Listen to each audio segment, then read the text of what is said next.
coração. Eu tenho uma palavra de Deus direcionada para a sua vida.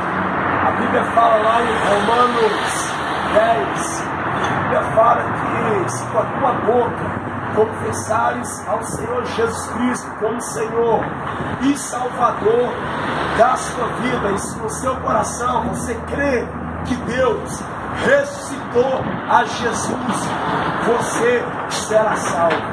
Salvação é oportunidade para que a gente possa morar no céu com o Senhor Jesus Cristo.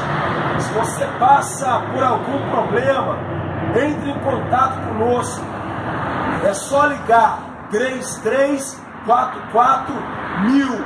Teremos o maior prazer em atender a você.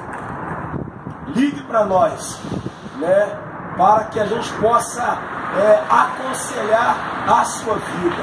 3344.000. Jesus Cristo te ama.